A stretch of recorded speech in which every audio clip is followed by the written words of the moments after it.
It's September 1961. Betty and Barney Hill pack their bags, ready to take an overdue honeymoon vacation. But the day after they leave, every single thing that could go wrong on this trip does. And then, just when they finally decide to give up, cut their losses on this romantic getaway, something even more unbelievable happens. An alien craft, an abduction, night terrors that lead to hypnosis sessions that ultimately change everything for the Hills. Tonight, we're going through their story and deep diving into America's first abduction story. I'm Sean. I'm Kathy. I'm Chris. And this is Weirder After Dark.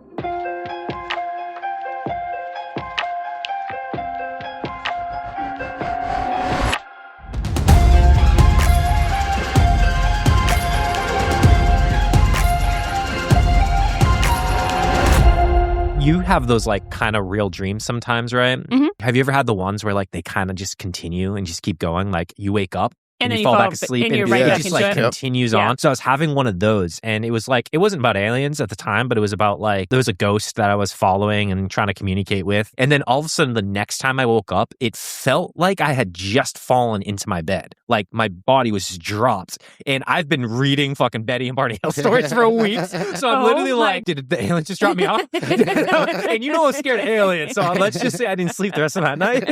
But I was terrified. I'm surprised you didn't set up like a camera to like record you. Yeah, right. I was this close to like calling someone. I was like, I'm alone at 3 a.m. I need a friend. Help. So what I want you to do is get into a calm, quiet space. Oh, don't give me none of that. Calm. I'm going to count back from 10 to 1. When I hit 1, you'll be under hypnosis. Oh, no. And we'll find out what happened. You want to put a regression on me right now? We could do it live. I was going to say, we're going to continue to roll. Are you licensed to lead this? No. But we're gonna. Yeah. Hey, that would be the hell of an intro. Speaking of alien abductions, have you guys heard about the missing scientists? The what? No. So there's literally 5 missing scientists that have gone missing in the last 6 months, all tied back to space engineering. Wait, right now this is happening? Right now this is happening. Like 2 people were murdered, 2 are missing, and 1 they just found a body.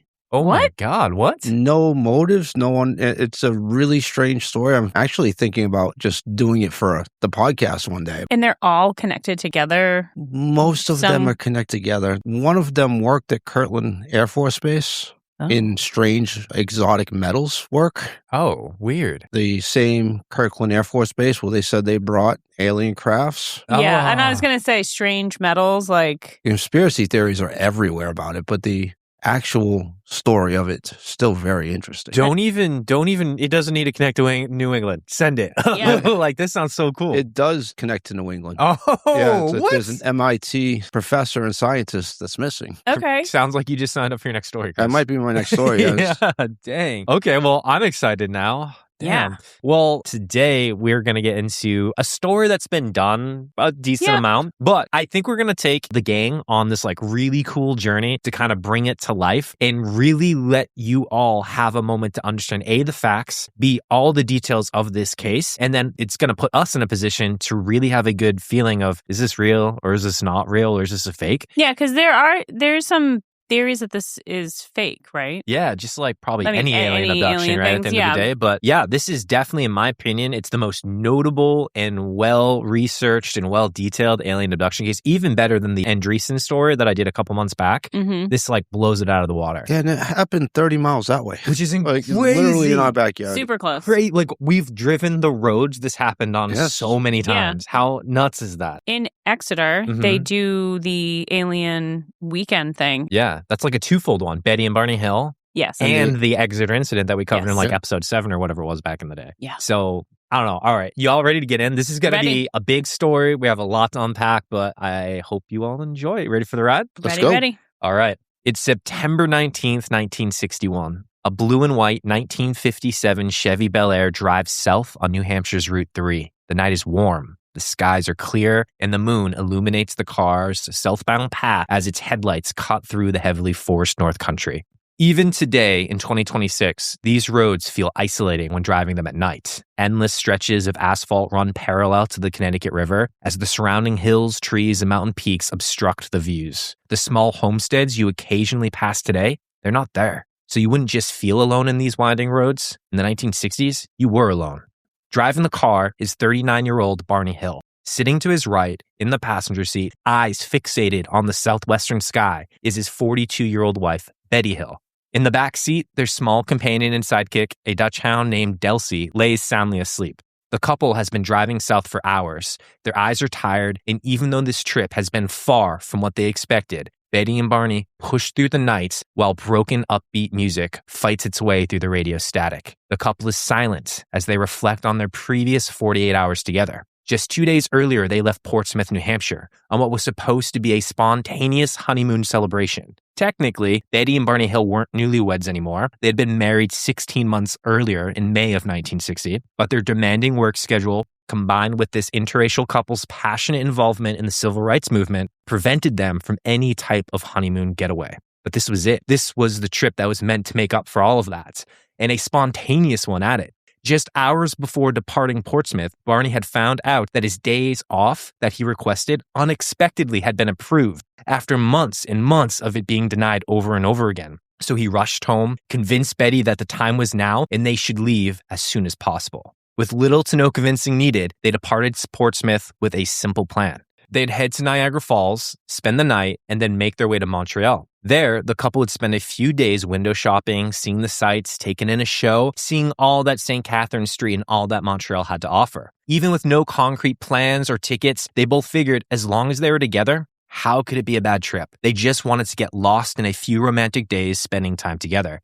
And get lost, they would. After a calm night in Niagara Falls, the couple struggled to navigate their way through the complex roads of Canada, specifically once they were on the outskirts of Montreal. Their maps and the roadside signs were all French, a language neither Betty nor Barney knew. And no matter how many different ways they tried to navigate Montreal, it was like the city was fighting back. Large amounts of traffic, confusing turns, multiple exits, all the words in a different language. This led the Hills to taking one wrong turn after another.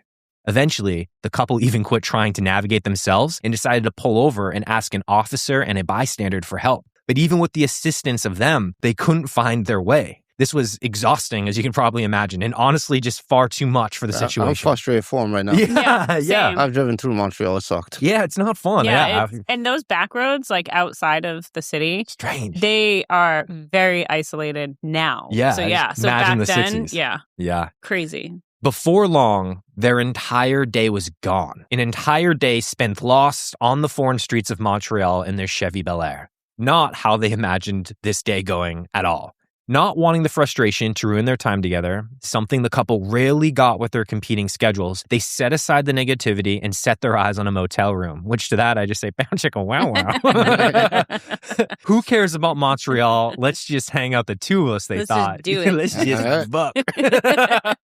But just as quickly as they locked in their new plan, another wrong turn would end up taking them directly out of Montreal, back into the Canadian countryside, and directly back towards the United States. With morale understandably low, and Barney already being anxious before all this about how our Canadian hosts going to receive an interracial couple in the middle of the night in the 1960s, the gravity of the situation really just started to grow on him. Maybe this was a bad idea. Maybe this shouldn't have been planned at all. Maybe they should have just spent the weekend at home. Maybe that was the better call. As these thoughts lingered, the final blow to their weekend getaway would come when a radio bulletin came through the speakers, clear as day.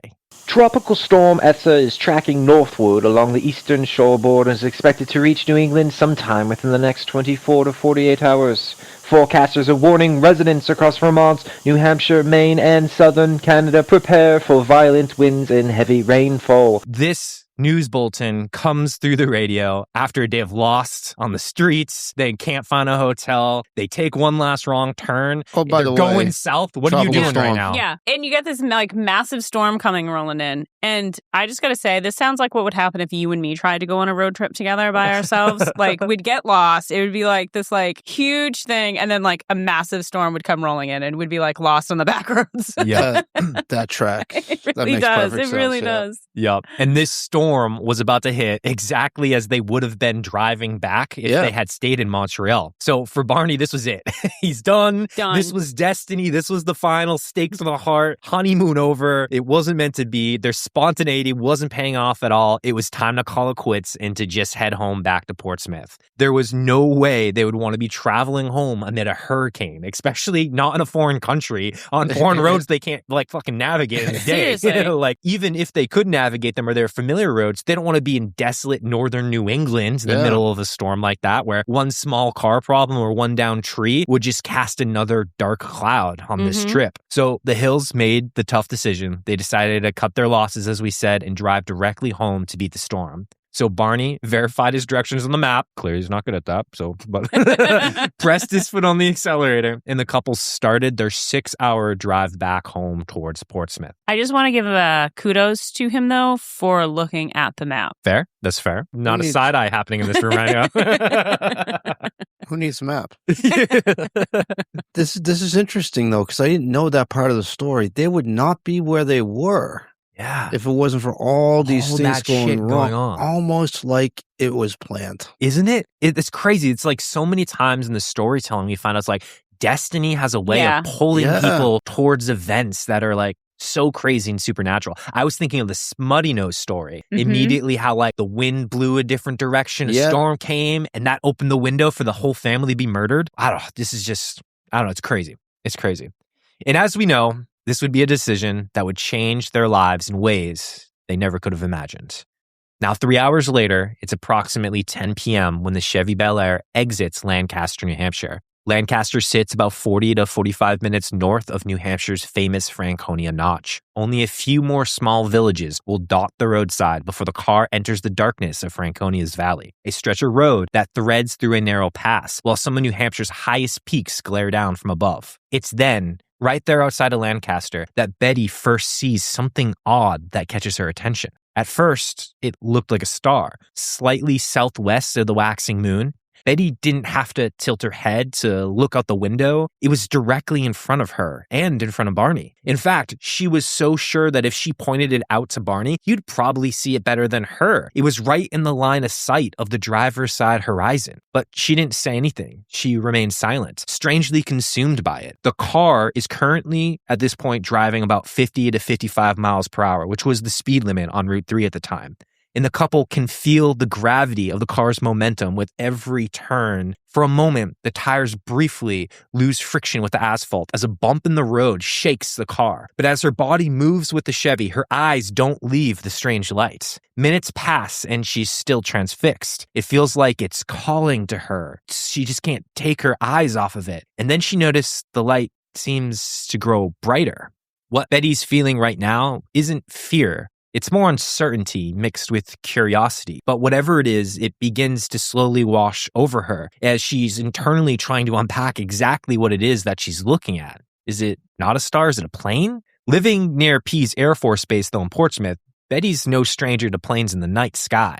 This is hanging differently. It's shining differently. But if it's not a plane, what is it? Is it a satellite? Is this what a satellite looks like? Just 2 years earlier, the U.S. did launch Explorer 1, and by mid-1961, there were more than 115 U.S. and Russian satellites in orbit. Betty had never seen one, but her father had told her about them and had explained what they looked like when he saw them. But this still seemed different than even those descriptions. The light seemed to creep nearer, almost pulsating in a way that made her skin prickle. She wanted to point it out to Barney, but she couldn't get the words out. Her full attention was almost hostage to the events. The radio's music fades in and fades out in the background. Her hearing is swallowed and consumed by the wind that is hitting the car and the sound of the tires on the road.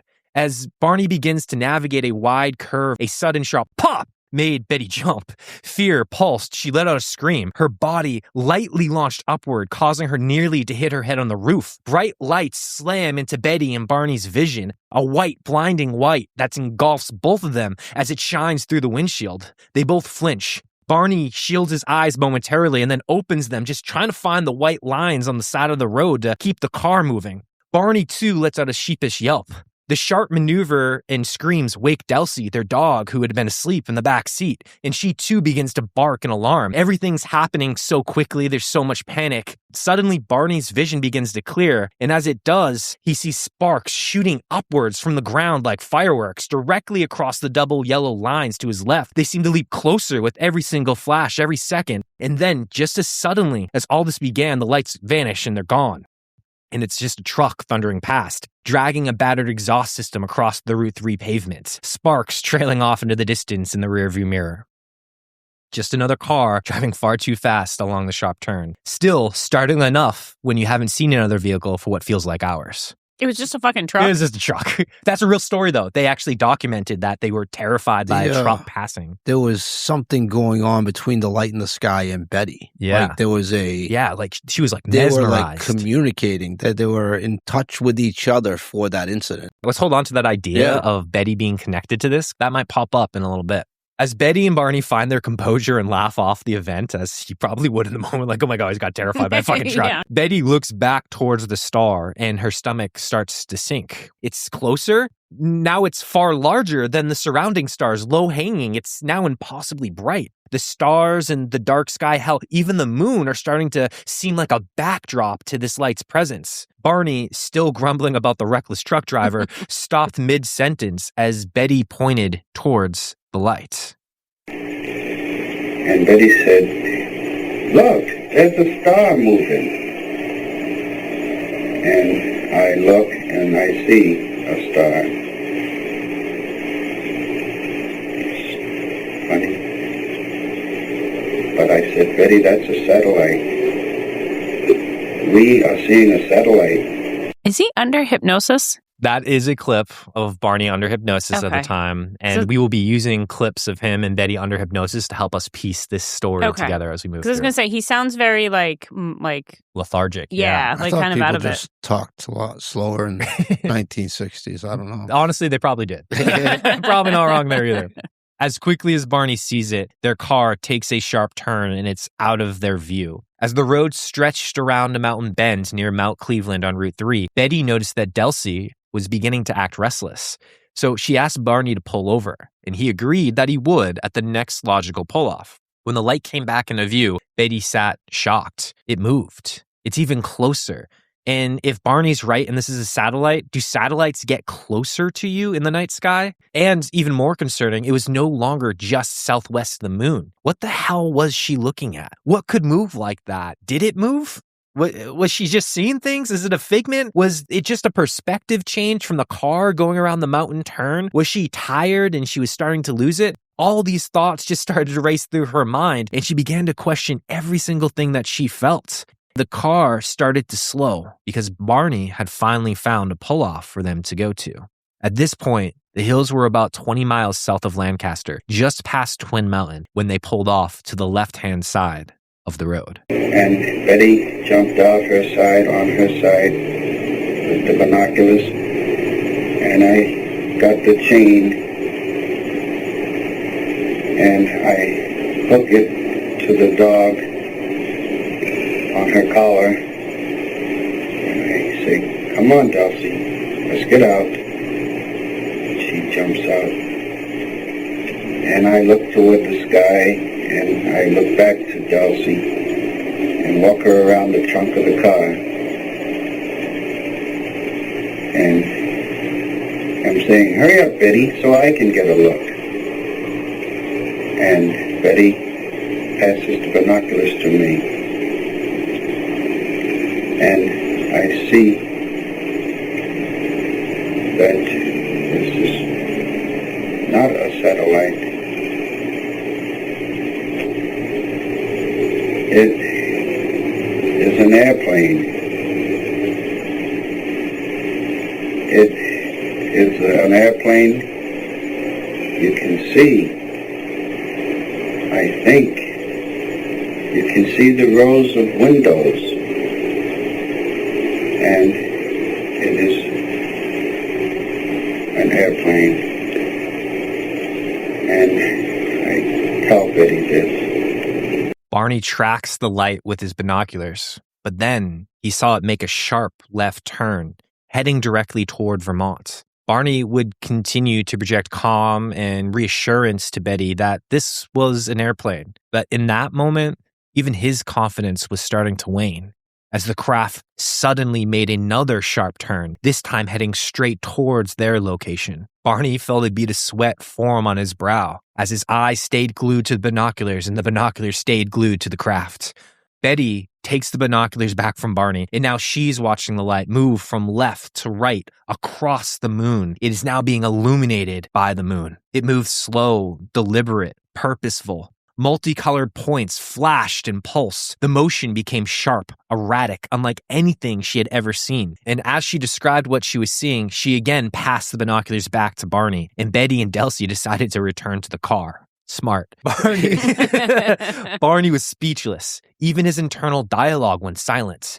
The silence was then broken by the soothing rationalization that perhaps it was an airplane outfitted with unusual lights, maybe a commercial jet or even a military craft of some sort. Years later, under this hypnosis, he would actually describe the moment with these words.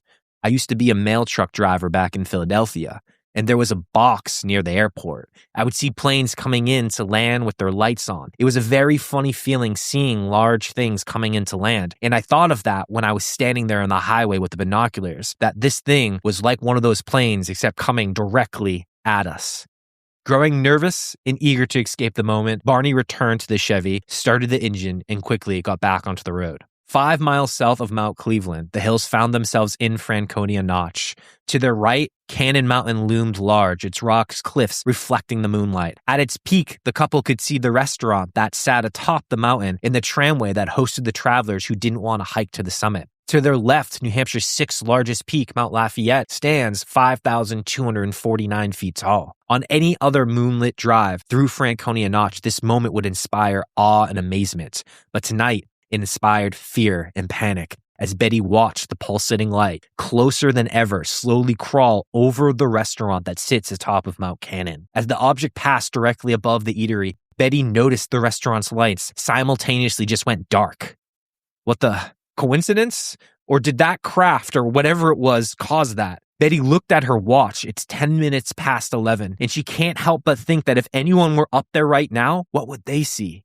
They would have such a good look at this object. They'd know for sure what the hell this was. Part of her wished it was her up there. As she presses her face against the window to get the best view of the cliff, the restaurant, and the craft, she feels the resistance of the cold glass that her breath now fogs. She watches as the craft slowly drifts behind the restaurant and then fades completely out of sight. Betty would remark later that she thought it went into the valley behind Cannon Cliffs. For a few minutes, Betty and Barney see nothing. Their conversation's alive as they both talk about what the hell they just experienced. At this point, Betty's convinced it was a UFO. She's heard about them, read about them, and is dead set on the idea that these two are having a once-in-a-lifetime experience. But Barney wants nothing to do with this conversation. Although deep down he knows it isn't a plane or a satellite, Barney doesn't believe in UFOs. He can't believe in them. And Barney just asks her flat out to stop with the UFO nonsense. He can't entertain these fringe ideas. This moment's not going to age well for Barney.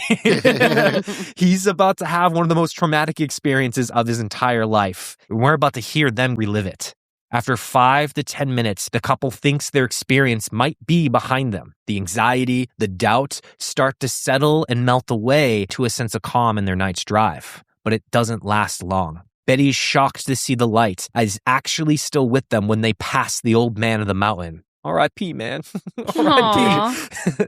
But now its movements are seemingly more erratic than ever. Betty sees and explains that it's gracefully bouncing, no fluttering, up and down and left and right as it moves along the mountain's edge. 1 minute it's in view, the next it's gone. This pattern repeats again and again, and in some ways it almost feels as if it's toying with the hills, as if it's playing some type of cat and mouse game. Every few minutes, Barney even stops the car in the middle of the road just to try to catch a glimpse of what the hell Betty is explaining is happening. Now, as he watches, he sees it moving in a stair-step pattern, rising vertically, then moving horizontally for a short distance, then dipping down, and then doing it again and dipping down. He now can start to notice a row of lights on it. What stands out is that this craft isn't banking when it turns like a plane would. This craft isn't even shaped like a plane, it's cigar-shaped. And the object just seems to be able to shift horizontally and vertically, and it's spinning. The entire craft just seems to be spinning. From the passenger seat, Betty gets her first extremely close-up glimpse of the object, and she agrees with Barney. The thing is turning, rotating, spinning,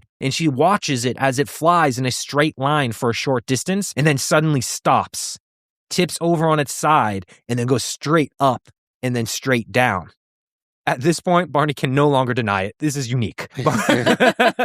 Barney begins to feel very alarmed, and internally he's hoping for some traffic, some car, or to see a state police officer come by. And then he could just let them know the craft, this plane, this star, whatever it is, it's following them. And even if it's not the police, could anyone just please show up so Betty and Barney would no longer be alone, so someone else could confirm that what they're seeing is real, that this is really happening. But no one's coming. As the hills continue down Route 3, Betty's anxiety soars. She begins to question if the car's vibrations could be causing distortions, making the craft appear to move in impossible ways. She's seeking some type of rationalization. There has to be an explanation. No airliner they knew could change direction or change elevation so rapidly. At times, this craft was coming to a complete stop, then would hover perfectly still, only to then make a lightning-quick move the next second. Barney focuses his eyes back on the road and notices a pair of wigwams coming into view. It's a place he knows well, Indian Head Resort. The sight brings a moment of relief, a moment of confidence as he thinks finally they're not isolated. There has to be people nearby. It's the first comfortable thought he's had in almost 45 minutes. But as quickly as the relief was gained, terror replaces it as Barney has no choice but to pull the car over right in the middle of the road. Because the craft was right there. It was literally right next to them, hovering just slightly off the right side of Route 3. It's right over my right. God. What is it? And I try to maintain control so Betty cannot tell I am scared. God, I'm scared. It's all right. You can go right on and experience it. It will not hurt you now. I got to get my gun. I got to get my gun! All right. All right, that's all. Stop. I got to get my gun! Go to sleep, Steve. You forget now.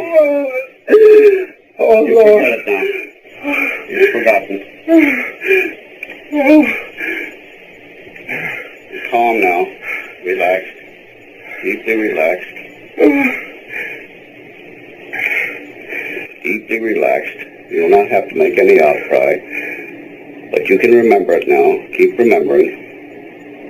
You feel you have to get your gun. This is going to harm you, you felt. I opened the trunk of my car. Did I get it? Did I get back in the car? All right, just keep reasonably calm. Then I put it in my coat. And then I get out with the binoculars. And it is there. And I look. And I look. And it shifts over. And I think, I'm not afraid. I'll shoot it down if I'm not afraid. And I walk out, and I walk across the road. There it is up there. Oh, God damn it! Calm down. Calm down, it's there, but you can see it, but it's not going to hurt you. Go on.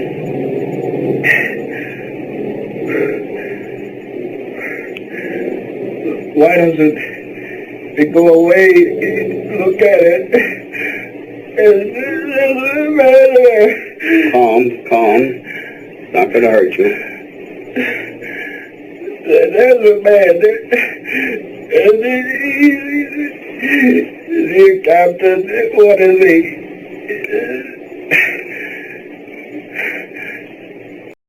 He's truly terrified.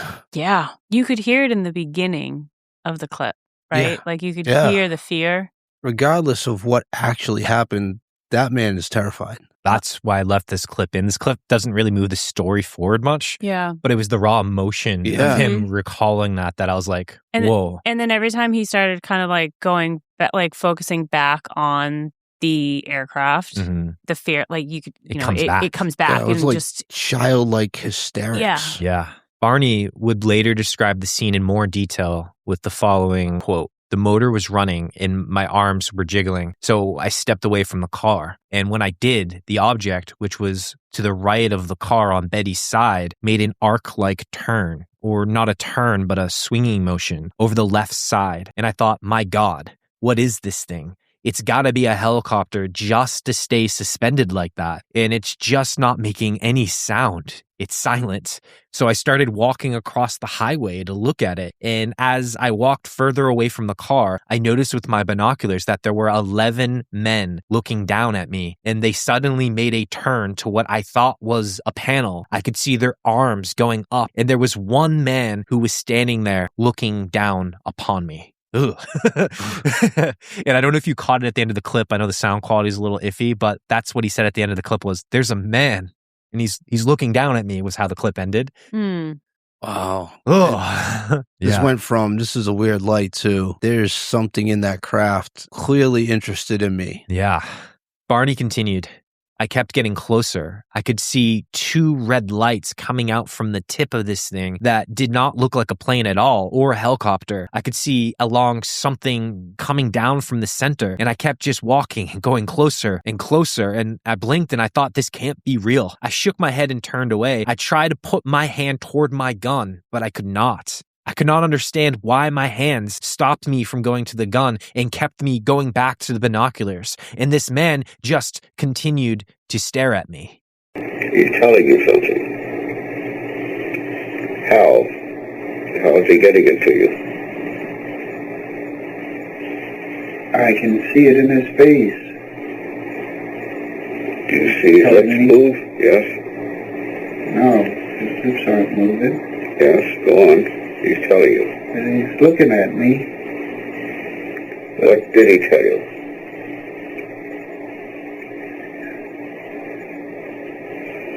Stay there and keep looking. Just keep looking and stay there. And just keep looking. Just keep looking. Could you hear him tell you? Oh, I gotta pull these binoculars away from my eyes. Because if I don't, I'll just keep staying there. Could you hear him tell you this? Oh, no, he didn't say it. You felt he said it. I know. You know he said it. Just there, yeah. Just stay there, he's saying to me. All right. I'll dig in my head. Just pull the binoculars away. God, give me strength. All right. Pull them down. Run! Pull these binoculars down and run. God! It says, my God, give me strength. I gotta get away. Oh, Betty! We gotta get away, Betty! All right, calm down. I'm trying. I gotta get away. Oh. The raw emotion that he has, just trying to explain that he wants to stop looking. Yeah. And he can't. It's a little terrifying. Yeah, well, that is terrifying, right? You don't have control over yourself and you don't understand it. I mean, that's got to be. Yeah. All right. Go on, my friend. Barney's quote continues. I ran screaming back to the car that they were going to capture us. And yet I could not understand what they wanted to capture us for. I thought I should report this to the police if I could find a call box or an open restaurant. During this moment of immense fear, panic, and telepathy, Barney got his first solid look at the creatures inside the craft. He saw them wearing black, shiny uniforms. He saw large, enlarged eyes that were slanted, wide cheeks, weak chins. Their skin was aluminum gray in color, and their faces showed no emotions. They had small slits for mouths. They were all expressionless, except for one creature who Barney said that when he walked back to the panel to start playing with something, he saw him look over his shoulder and smile directly at Barney. When asked to describe how the creatures made him feel, Barney would describe the one who smiled at him as an Irishman. Hey. Not because he looked like Kathy or I, but because Irishmen were always kind to the black men living in the rural area in New Hampshire. And the creature seemed welcoming and nice and calm and gentle. Do you hear that, Chris? The Irishmen are good, yes. Yeah, okay. Deport the Irish. However, when asked to describe the leader or the one who stayed behind, looking down at him from above, the one who stared while the other 9 to 10 creatures moved to pull levers or man the craft or whatever they were doing, Barney described him as a Nazi, cold, calculated, evil feeling. And I do want to call out, we're going to dig a little bit into Barney and Betty's character towards the end of the story. He did serve in World War II. That drop back of describing the Nazi, probably reaching deep into something, to the feelings he felt going to war against the But that would kind of make it like more authentic, don't you think? Like he actually potentially had encounters with Nazis. If he's going to say someone reminds me of a Nazi, he kind of had the experience for it. Probably no one better to say so than someone who's seen it. As Barney was in the field, Betty could only watch the events unfold in disbelief. She prayed some vehicle would pass, the police, another person, anyone, but for the next 4 to 5 minutes, she sat alone, watching Barney, screaming to him, "Come back here! Barney, you damn fool! Get back here! Come back here!" Her cries would go unanswered. Barney seemed to be in some sort of trance as he stared, binoculars in hand, directly at the craft. Then suddenly, he broke the trance and Barney came running full speed back to the Chevy Bel Air. He threw his binoculars onto the passenger seat, hysterically laughing or crying. Betty couldn't tell. She had never seen him like this before, but she did make out his words. "We've got to get out of here or we're going to get captured." As Barney hit the accelerator, Betty rolled down her window. She could feel the car picking up speed. The wind whipped in her hair and she could feel its push, but she pushed back against it, sliding her body along the window outside of it, arms gripping the frame to keep herself secure. The car roared past Clark's trading post, and Betty scanned left to right into the horizon and saw nothing. It was gone. Then she looked up, her body arched back, hands on the roof of the car, wind 55 miles an hour against her side, and she noticed something extremely odd as she was hanging out that window. The sky was completely dark. There was no stars. There was no moon. The night itself seemed swallowed by the endless darkness. And then it dawned on her. The darkness wasn't the sky. It was the craft. And it was perfectly silent right above the vehicle and large enough to black out the entire sky. Yeah, I'm not saying that I disagree with what she's doing here, but hanging out of the car of the window while your husband is like frantically driving away from what is potentially like a UFO sighting. It's a choice. That's a choice. Like she's not saying like, I'm afraid. She's like embracing this moment. Which I think is such a cool comment because you're really seeing these two different humans have completely different experiences about what happens. Betty, probably a little scared, but even through her hypnosis and in the book, she comments over and over again that she was not terrified during these events. She was curious. She was interested. She wanted to know more. Barney on the other side. You're Barney. I'm Betty. Yeah, hands down. Hands down. Yeah, hands down. As Betty has this realization that the craft is directly above the car, she collapses back into her seat, melting lower and lower into the leather, and she immediately rolls the window back up. That should help. Yeah. Then came a sudden loud beep, beep, beep, beep, beep, beep, beep, and it seemed to strike the trunk of the car, and the entire vehicle started to vibrate. Betty thought it sounded like some kind of electric shock, but this was quickly eliminated as she realized she was touching the metal door frame. If it was electricity, it would be shocking her, and she felt no shock. Barney heard it too, and he felt it, and he couldn't help but yell, "What the hell's happening?" Obviously, Betty had no answer. She wondered if the craft was communicating. Maybe it was some type of Morse code, and she remembered thinking, I wish I knew Morse code. And to that, I say, fuck you, Betty. I would not be wanting to know Morse code at that moment. Respect, Betty. Suddenly, the car veered sharply left off of Route 3, a turn they hadn't planned. Later, both would describe it as though the car had been pulled or forced off the road. The Chevy glided over a pair of railroad tracks. Then, everything goes black. The rest of the night's experience wouldn't be recallable by the Hills until years later under hypnosis. But captured on tape are the detailed accounts of one of the most traumatizing experiences in human history. I don't know where we are.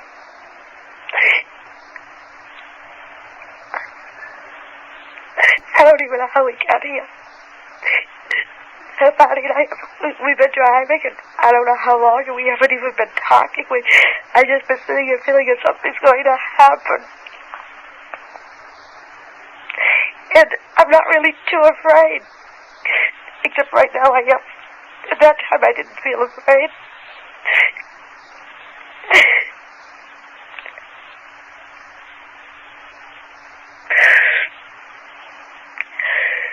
Why are you crying if you're not afraid? I'm afraid now, but I wasn't. Oh, I wasn't afraid. I was afraid when I saw the men in the road. Men in the road? I've never been so afraid in my life. Tell me about the men in the road. It's all right now. You're safe here. Tell me about the men in the road. We're driving along. We're on a tied road. And all of a sudden, without any warning or any reason or rhyme or anything, Barney made he almost, the brakes, I think he would squeal. He stopped so suddenly and made this sharp left-hand turn. After the sharp left-hand turn, the couple was shocked to see 6 to 10 figures standing in the road, their silhouettes in the Chevy's headlights. At first, Betty was convinced that someone's car must have broken down. Just simple car troubles. But beyond these 6 figures was a glowing red-orange light that seemed to cast a silhouette around them and back at the hills.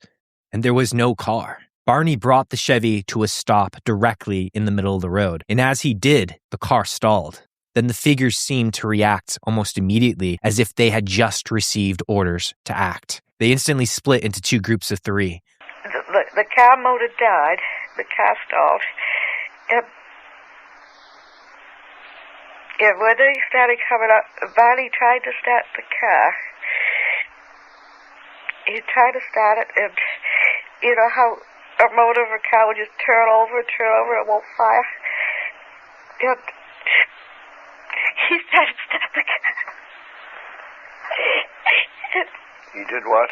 He's trying to start the car, and it won't start. And the men are coming towards us. And I think, well, I can get away from this. If I get the car door open, I can run in the woods and hide.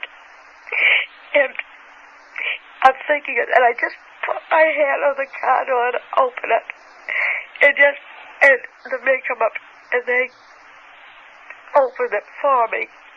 As they opened the door for her, there were 3 small men, 2 in the front and 1 in the back, and a 4th standing off to the side, seemingly just watching. At this point, Betty can't seem to even see anymore. She's trying desperately, but everything is dark and she can't open her eyes. It's like they have some type of weird control over her. At the same time, Barney would be reporting that he would be experiencing the same thing. As Betty fights desperately to open her eyes, she finally wins. And when she does, she sees 2 small men escorting her along a path in the woods. She turns her head and sees Barney, his eyes closed, also being assisted by 2 men, 1 on each side. Barney looks to her to be asleep. He's not moving. He's not even walking. It's like his shoe tops are being dragged across the bottom of the ground. It's like he's levitating. And although the 2 creatures to their sides are slender and small, standing only about 4 foot 5 inches tall, Betty recognizes they must be incredibly strong to be moving Barney so effortlessly. Or maybe they're not moving him at all. Maybe it is levitation. Maybe he's floating. She's unsure. All she knows is it's a different experience than what she's having. She seems to be walking under her own effort, but in some way, it's like she doesn't have a choice. Her feet are just moving one in front of the other. She feels the weight of her body under the toes of her feet. But like Barney wasn't able to lift the gun earlier, Betty has no choice but to walk forward. Scared, Betty screams for Barney, "Barney, wake up! Please, please, Barney, just wake up!" Barney doesn't respond, his body limp, asleep. And although Barney doesn't respond, something does. The creature walking directly on her left says, "Oh, his name's Barney." Betty looks at the creature but doesn't respond. The creature has large eyes that seem to wrap around the sides of its heads. Although its iris fills most of its eye, she notices a small yellowish cast around the outside. But the creature isn't blinking. It didn't even turn to look at her. Breaking the silence, the creature then tries to reassure her that there's nothing to be scared of. We only want to do a few tests. Once they're complete, you and Barney can be right back on your way. Betty sees the path ahead, and it's leading directly to an oval metal craft on the ground. The moonlight is just bright enough to make out its shape. Protruding from the craft is a large, long, limping ramp. They're taking her aboard. Betty doesn't want to go up the ramp, so she tries to resist. She tries to fight back, and for a moment, it seems like she can move some of her body. She's won back control, and she tells them, I'm not going in there. And just as she finally starts to move, the creatures tighten their grip, and Betty feels their strength against her wrists. In the tussle, her dress rips. The men escorting her tell her that the more she resists, the longer she'll be away from her car. And in the moment, several more humanoid creatures grab her until she can no longer resist them. At this point, Betty realizes that she's at their mercy, so she just surrenders and she thinks, the heck with it. She has no control here. Plus, they've already taken Barney aboard the ship. Maybe the best thing to do right now is to behave, to listen, to follow orders, to do exactly as they say. So that is exactly what Betty does. Inside the craft, Betty could see a platform that encircled the interior, and rooms higher than the interior floor. One of the rooms she sees a bluish light emanating from. The light is soft, kind of beautiful in a way. It is the room that they escort her to, and Betty can only pray and beg that they're going to also bring Barney into the room with her. But faster than the thought occurs, she watches as they keep moving Barney forward. She will be in this room alone, and Barney will find his own. And although they are brought to different areas of the ship, through hypnosis, Betty and Barney will describe each of their rooms in remarkable and similar detail. They describe them as looking like a hospital operating room, except that everything is immersed in this pale blue, sky blue light, a light that just permeates from every surface, all of the walls. It's dreamlike, they say. Overhead is another light with a bluish shade. In the center of the room was a table. It was clean, sturdy, white in color, metallic in color almost. Strangely, though, the table wasn't long. It was more like a computer desk, more so than a full-size operating table. Both Betty and Barney would comment how their legs extended beyond the table itself and would fall off the end. But maybe that's because this operating table wasn't built for humans. Although both Betty and Barney would be brought into similar rooms, they would have very different experiences.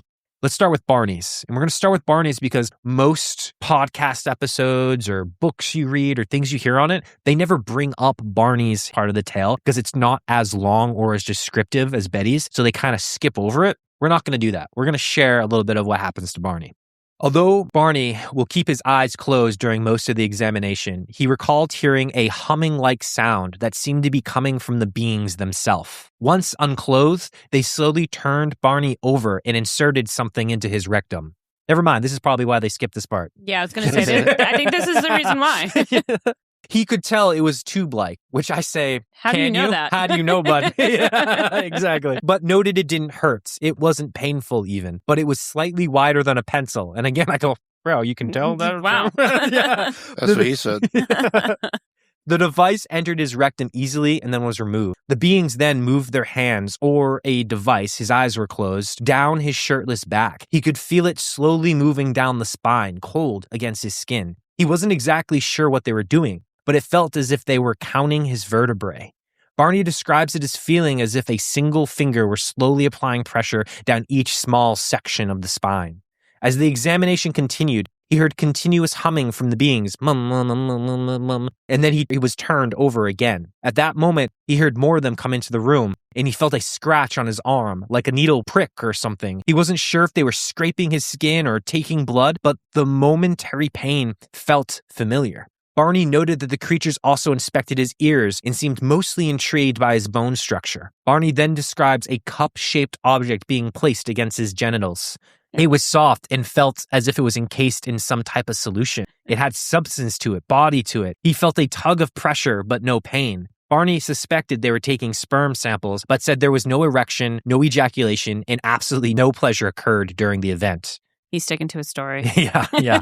Strangely, a concentric circle of wart-like growths would later appear on Barney's groin shortly after this UFO encounter. Growths that could never be described or diagnosed. However, they appeared at the exact location where the cup-like appliance was pressed against him, and he never had growths before this event. Barney would later have these 21 3/4-inch growths removed from his body. Ew. For Betty, the examination followed a very similar but different process than Barney's. Betty described that in her room, there was a white stool that they had her sit on. They asked her to rest her head against a bracket. The creature performing the examination looked different from the other creatures. Oh. So this is a rendition of what the examiner looked like, a drawing after the hypnosis. Oh, that is scary looking. He looks like an alien from New York. Looks Got New York really vibes. snake-like. Yeah. Reptilian, right? Oh, yeah. Yeah, those like weird slanted eyes. Yeah, it's got the slits like the alien, like the He does look like he lifts some weights. Not going to deny that. been taking the creatine. The man works out. I don't want that picture staring at me the entire time you're reading, Sean. This is it. This is the world we live in. If Sean has to be afraid of aliens, he's going to make us afraid. That's right. The creature performing the examination looked different from the other creatures. Shorter in height, and his head was more human-like, rounder. He had no teeth, a small tongue, and only 3 to 4 fingers. The examiner pushes up the sleeve of Betty's dress to look at her arm, and after inspecting it, they bring a machine over with a large lens, and it seems as though they're taking a picture of her skin. Then they take something that looks like a paper opener, and they scrape her skin. They take the flakes of her skin that's scraped off and put it into some type of plastic. Although it can't be confirmed, they think this is also what was probably happening to Barney when he felt the prick on his skin. The examiner then opens her eyes and inspects them with a light, and then they look at her throat, teeth, and ears. They take a swab of her ear and then feel her hair, neck, and take a couple of strands of her hair, just cut them off. They continue to examine her collarbone, her neck. Then they take her shoes off and inspect her feet. They grab her fingernails and cut a piece of them off. After the initial examination ended, the examiner told Betty he wanted to run a few more tests. He describes that the first test will be to look into her nervous system. In order to complete it, she would have to remove her dress. Before Betty could react, the examiner grasped the tab on the zipper of her dress and pulled it down to her waist. With her dress off, he asked her to lie down and then approaches her with a cluster of needles. Each needle has a wire running from it, and each needle has a TV-like gadget at the end. The examiner touched the needles to her spinal column, which caused 0 pain, and they took the device along her vertebrae and then the side of her head, down her arms, and then up her legs. Betty will later tell a slightly different version of this story, one where the creature, when he tried to take off her dress, looked at the zipper and didn't know how to use the zipper and ended up tugging on it so much that the dress itself ripped. Weird. You're like super advanced and you can't use a fucking zipper. Yeah. Like, this is new. Yeah. What is this? This is strange. Sick. I can fly a spaceship, but zippers, those are fucking hard. After this examination, the creature says that they're going to perform one last exam. Uh-oh. And the examiner has a long needle in his hand. And I see the needle. And it's bigger than any needle I've ever seen. And I asked him what he's going to do with it. And he said, just a simple test to hold her face. And I asked him what. And he said he just wants to put it in my navel. It's just a simple test. And I don't know, it will hurt. Don't do it. Don't do it. And he said, no, it won't hurt. And he sticks a needle into my navel. And said,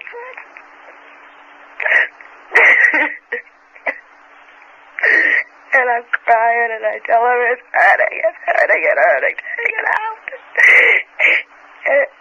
And then the leader, he goes over and he puts his hand, runs his hand in front of my eyes. And he says, I'll be all right. I won't feel it.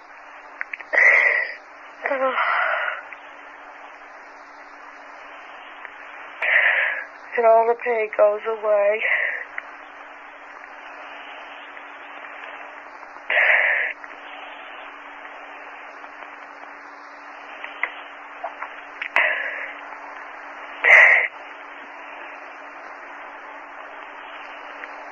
said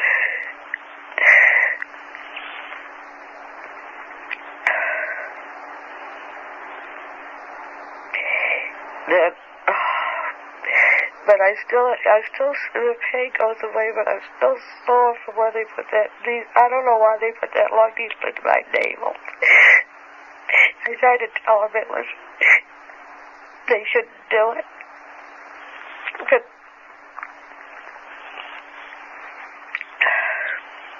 did they make any sexual advances to you? no, They didn't. no. I asked the leader, I said, why did they stick the needle in my navel? And he said it was a pregnancy test. And I said, well, I don't know what they expected, but that was no pregnancy test here. And he didn't say any more. But did he make advances on you? But any What? sexual advances? Did the alien fuck you? So, whoa, bro. She's having a traumatic moment. And he was like, but the sex was good. Did you have sex with them? Oh. Is that why you had a pregnancy test done? After the examination was completed, the examiner left the room and Betty was left alone with the leader. Betty described the leader as the most... Then they had sex. Sorry. Betty described the leader as the most human-looking of the three different types of creatures they saw. This one is slightly over 5 feet tall. His face is the same aluminum gray color, but his bone structure is more triangular, with a small chin, small mouth, and a small, defined nose, proving that even with aliens, short kings finish last. Because she said the tall one was the most attractive. Sorry, short kings. Although alone in the room with the leader, Betty felt safe and comfortable with him. After all, he had just taken away her pain during the pregnancy test. So she decided to try to talk to him. She explained that her experience was so outrageous that no one would ever believe her and that she needed some kind of proof that this was real, that this was actually happening, and explained how most people on Earth didn't believe aliens were real. The leader stared at Betty, expressionless, then let out a laugh and asked what kind of evidence she would like. He then said, look around the room, girl. Find something to take.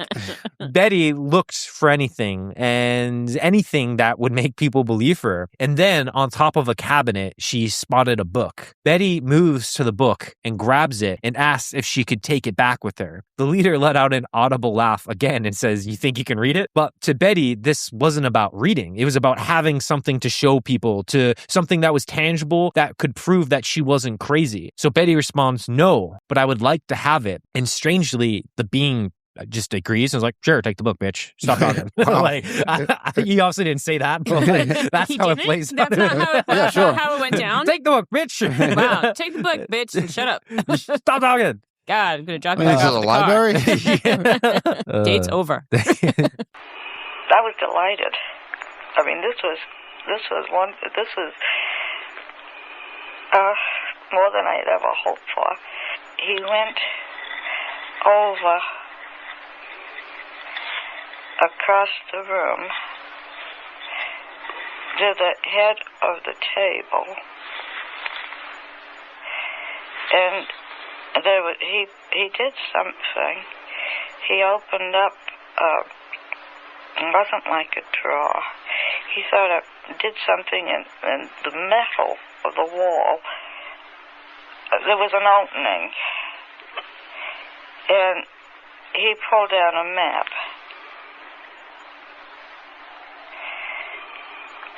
And he asked me, had I ever seen a map like this before? And I walked across the room, and I leaned against the table, and I looked at it, and it was a map it was an oblong map, and he said that the heavy lines were trade routes, and then the other lines, the solid lines were places they went occasionally. And he said that the broken lines were expeditions. So I asked him where was his home port? And he said, where are you on this map? And I looked and I laughed and I said, I don't know. So he said, well then, if you don't know where you are, there wouldn't be any point of my telling you where I am. He's like, you can't read this map? You couldn't even do Montreal, bitch. You got lost in Montreal. You want to do stars? Now you're going to do stars. He's like, you don't know where you are? It's How interesting. can I even explain this to you?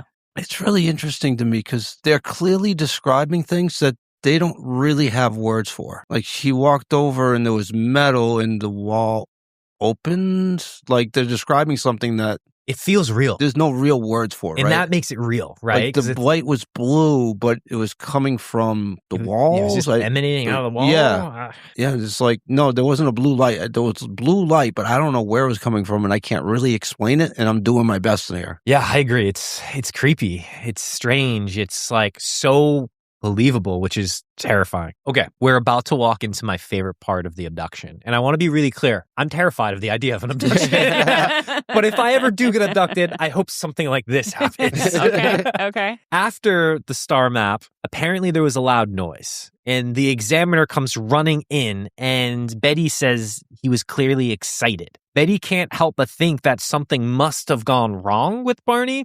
So she shouts, "Where's Barney?" Without hesitation, the examiner just runs right up to Betty and jams his fingers in her mouth and starts feeling around. Betty can feel his 3 to 4 fingers grasping her teeth, slowly trying to get a solid grip. He does, and he starts pulling and tugging at her teeth and trying to pull them out of her mouth. Betty can't help but let out a yell, "What are you doing?" And I imagine sounds like, "Oh!" Yeah. Betty then notices that in the examiner's other hand is a set of teeth. Oh. It's Barney's teeth. Oh, no. His false teeth. This is what you want to happen? His false teeth. Apparently, these extraterrestrial beings were shocked to learn that Barney had dentures and wanted to Do they know. all have They're freaking the fuck out. What is happening? And they wanted to know if all human teeth just fell out. So That's amazing. Yeah. So they How come I've never heard this part I don't of the know. story It's so before? good. It's so good. So they wanted to come double check Betty's teeth. After they found out that Betty's teeth don't come out, Betty and the aliens seem to have a good knee-slapping laugh all together at this, which is just like chef's kiss. I'll just say, so we're friends. You guys got a beer? We share this moment. Let's go. Oh my God. It's just like, it's such a funny moment to be like, what? Oh Their my teeth God. come out. Yeah. He's like all freaked out. Yeah. So Betty tries to explain them like, hey, when people age, like their body starts to break down and this is normal. But for these aliens, that doesn't register. They don't understand the concept of aging as she tries to explain it to them. So they start asking questions like, how long do humans live? How long should they live? And by the end of it, everyone was more confused than any movement actually ended up occurring. So they started asking more questions and Betty started describing like, hey, how long you live depends on like how you treat your body and like, are you exercising and how you're eating? And when it comes to the idea of eating food, they are absolutely confused at that as well too. So they start asking her questions about food and she's trying to describe vegetables. And as she's describing vegetables, she uses the color yellow and yellow seems to confuse them as well too. And then every single thing Betty starts to try to explain to them, they just don't seem to understand. And I just found that so interesting. Yeah. Like maybe their reality is so different from our reality that even colors don't make sense. Yeah, they as a don't concept. age. They Yeah. don't eat. Yeah. You know, the colors are different than what they experience. Mm. This makes it feel more real, right? It 'Cause does to me. It would be weird if they had concepts like we do. Yeah. Right? Like, oh, yeah, vegetables, I get that. Yellow, I get that. Yeah. The fact that all of these concepts are brand new to them and they want to describe makes it feel more like they want to learn from us, just like we want to learn from them. As the abduction wraps, and trust me, that was a weird sentence to write. As the abduction wraps up, Betty and the leader continue their conversation and cover their final topics. They talk about, will the aliens ever come back? In which Betty offers that if they do, she'll find a way to get specialists and scientists and all the right people organized and ready to help answer all the questions that they could possibly have. That way, they can relay all the knowledge that they have to the right people so they wouldn't have to come back 100 times. She's like, I'll figure it out. I don't know how, but I'll figure this out for you. Just don't do another pregnancy test for me. Leave my navel alone. And I want to play another interesting clip here. If you do decide to come back, I mean, if it can be worked out, I would need time. It would take some time. I mean, I just couldn't go out on the spur of the moment and round up people to meet with you. It would have to be people that we knew would be all right and would have the background and all. And I wouldn't even know where to meet him. And he said, don't worry. If we decide to come back, we'll be able to find you all right. But I said, but I don't live around here. I don't live in this area. And he said, we'll find you.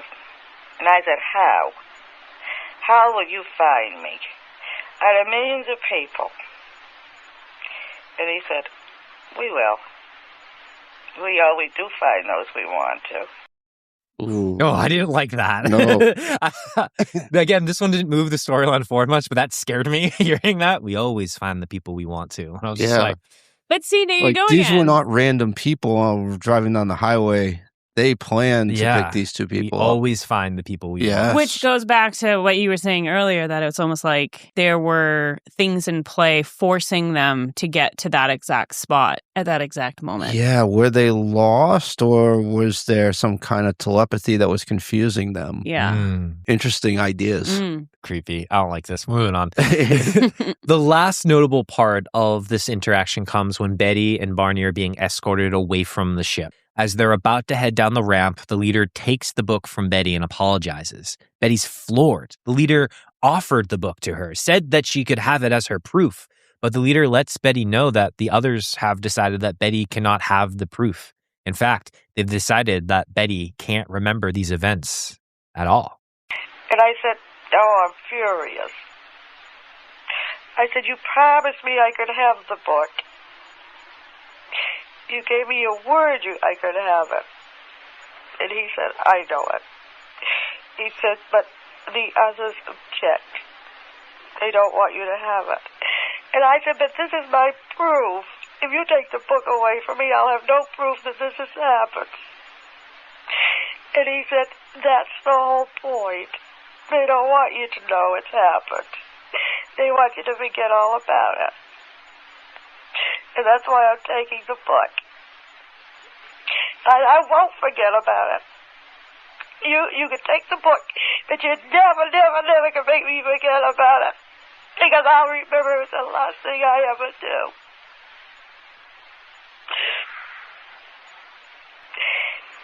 He laughed. He said, maybe you will remember. I don't know. I hope you don't.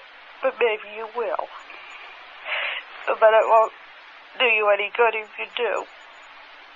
Because Barney won't. Barney won't remember one single thing. And not only that, if he should remember anything at all, he's going to remember it differently from you. And all you're going to do is get each other so confused you won't know what's going on. If you do remember, it'd be better if you forgot it anyway. So then he said, all right, now, come on, let's go back to the car. So she's like really connected with this alien. Yeah, this particular one. Yeah, the leader. They have some type of connection.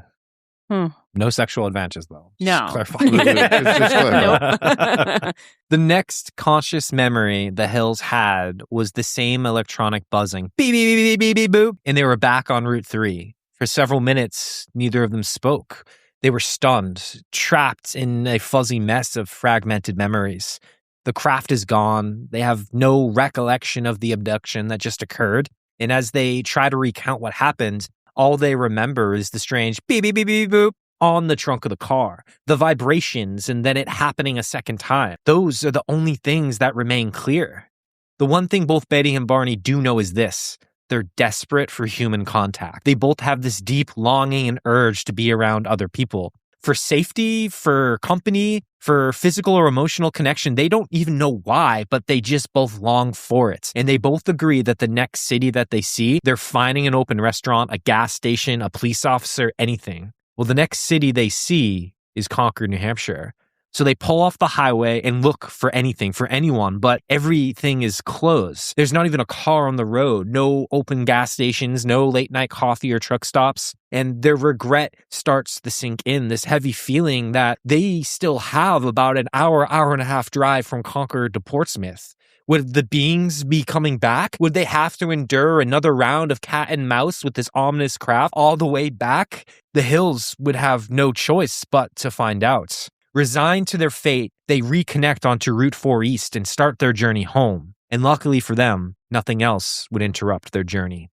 When the Hills arrived home, dawn is breaking, which struck them as odd, but it didn't fully register as to why that was odd yet. So they grab Delcy and they head into the safety of their home. The first thing they do is they immediately run to the windows and look out to the heavens. Again, Barney realizes, why is it daylight? And he glances at his watch, but it stopped working. He asks Betty what time her watch says, and her watch isn't working either. So his eyes dart to the kitchen clock, which read shortly after 5 a.m. 5 a.m.? How is that possible? They should have been home by 2 a.m. Even if they stopped for food, gas, drove exactly the speed limit all the way home, 2:30 a.m. should have been the latest that they should have got there. So 2 to 3 hours of time has just vanished.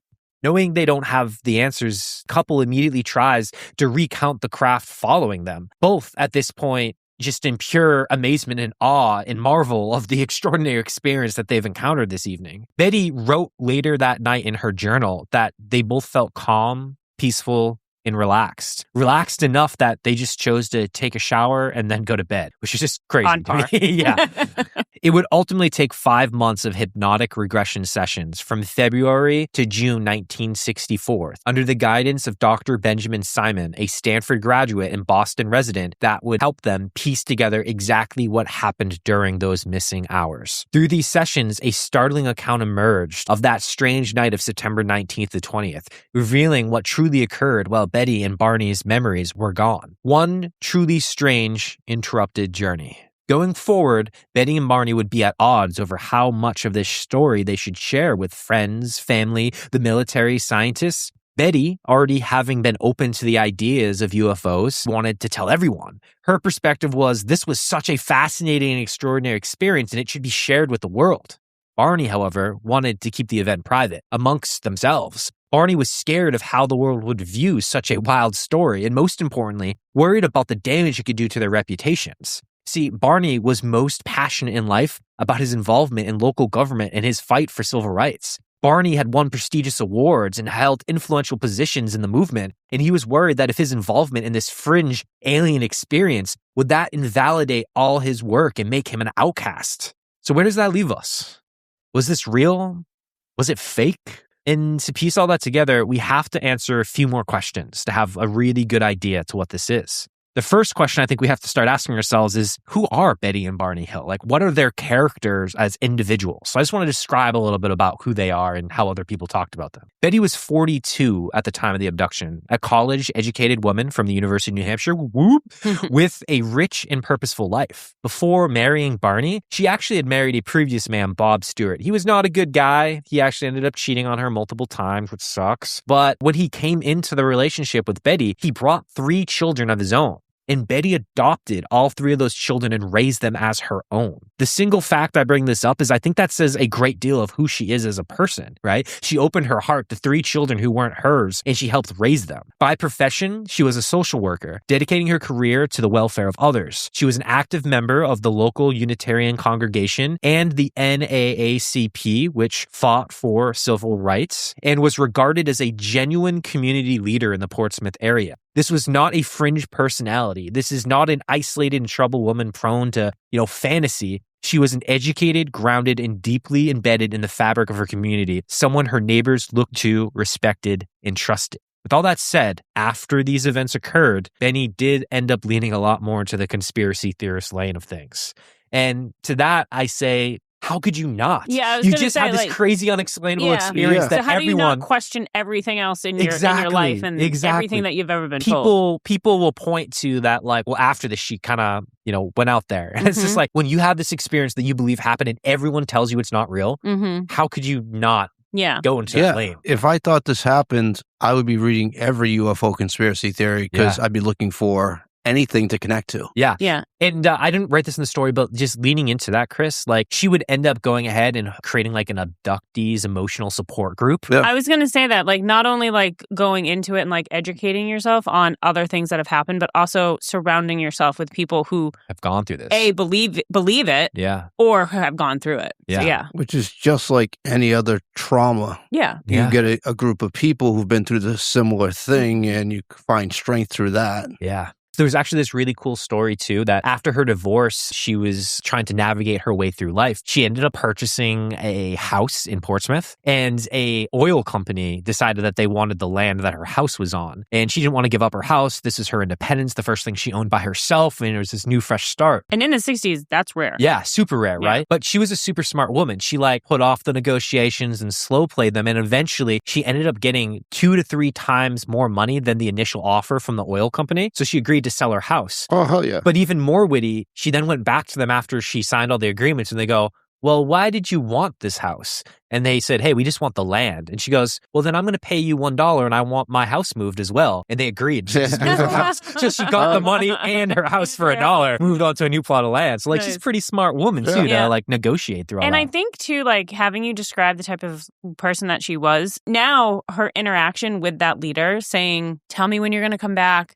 Get your information together. I will try to find people to help you. It kind of makes sense. Yeah, it fits her personality, right? Yeah, she just genuinely wanted to help them and say okay, let's learn from each other. Exactly. So. Well, that's Betty. Let's talk a little bit quickly about Barney. Barney was 39 at the time of the incident. He was also a World War II veteran, serving 3 years as a qualified marksman and a truck driver in the military. A man who had already faced the worst the world could offer and come out on the other side. Although he dropped out of high school, he possessed an IQ of 140, and at the time of the incident was employed by the United States government as a postal worker in Boston. Now, I want to pause here and just say that he did work in Boston, but lived in Portsmouth.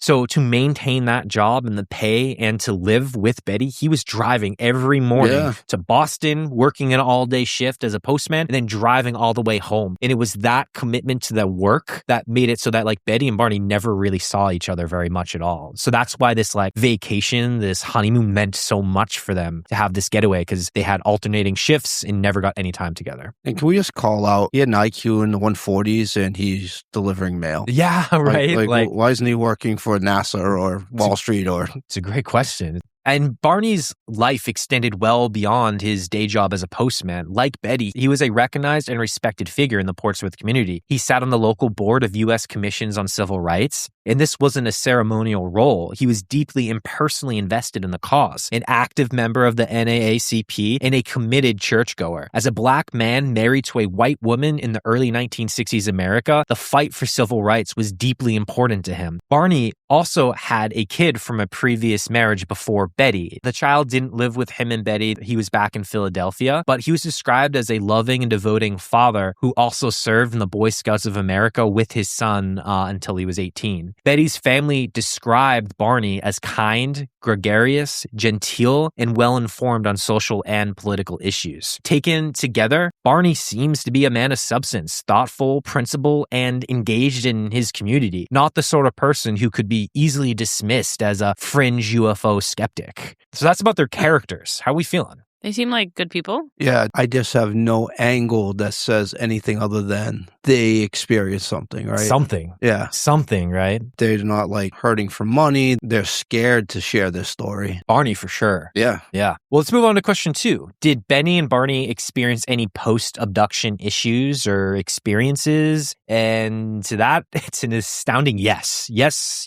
they did. Several strange events occurred, and I want to recount them all pretty quickly here, okay? The day after the abduction, Betty noticed strange, shiny rings on the trunk of the car. Remember the beep, beep, beep, beep, beep, boop, boop moment that sounded like it was coming from the trunk? When she took a compass to those rings, the compass would start spinning wildly. When she took the compass to the rest of the car, perfectly normal. What would make her put a compass to it, though? Great question.